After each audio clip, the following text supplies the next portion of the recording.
Without wishing to deter you from watching and listening to the rest of this, I must say that we've a relatively quiet week ahead of us, at least on paper.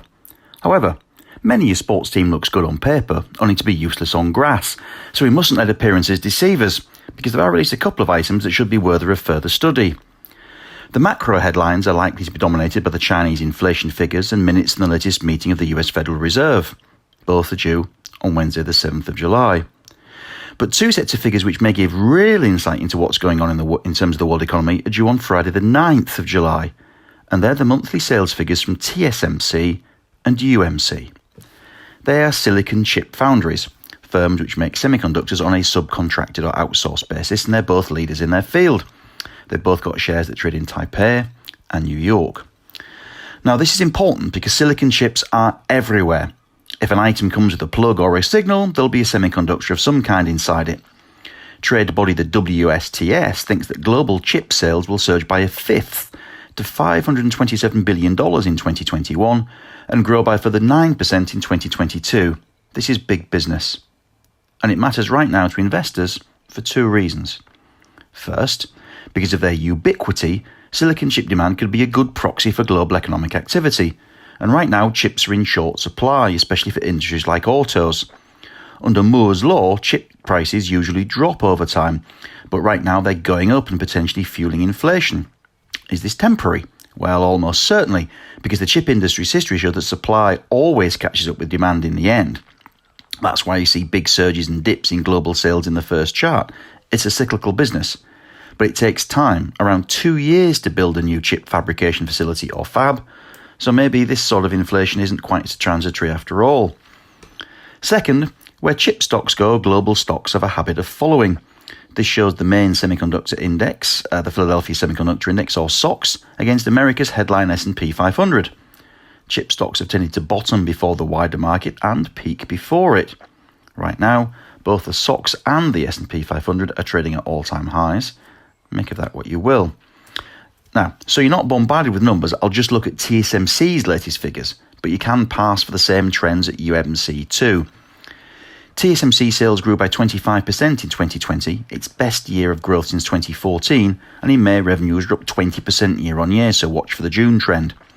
Also look out for any commentary on inventories, pricing and lead times, and any final comments on capital investment, where the current budget is $30 billion for 2021, up from $17 billion in 2020, as TSMC tries to bring on fresh supply.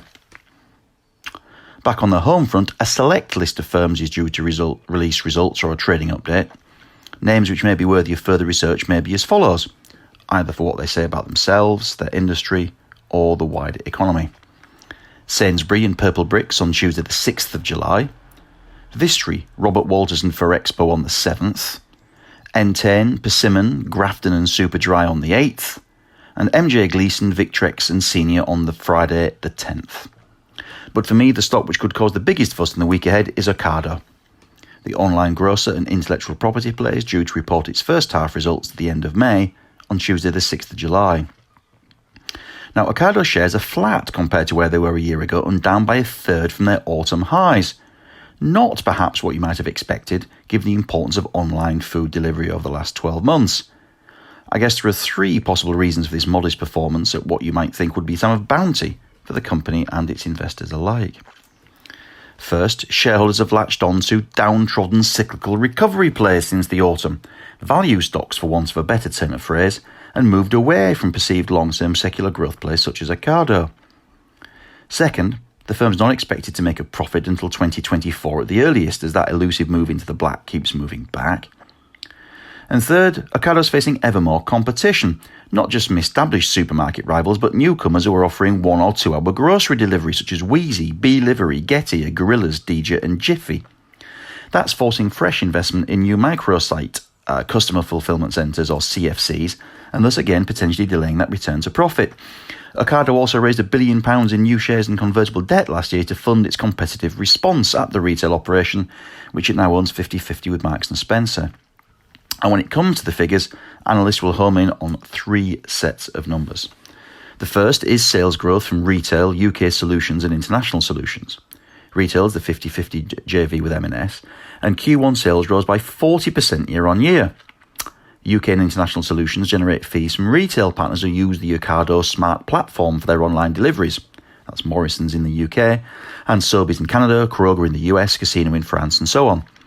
For the year as a whole, analysts are looking for 16% revenue growth to £2.7 billion in that 12-month period to November 2021, and that looks a fair benchmark for the first half. Second, analysts will then dig deeper into the retail business, looking at order run rates and basket size. At the Q1 stage, the order run rate was around 329,000 a week on average, with a basket size of £147. A quarter of the goods sold were M&S branded.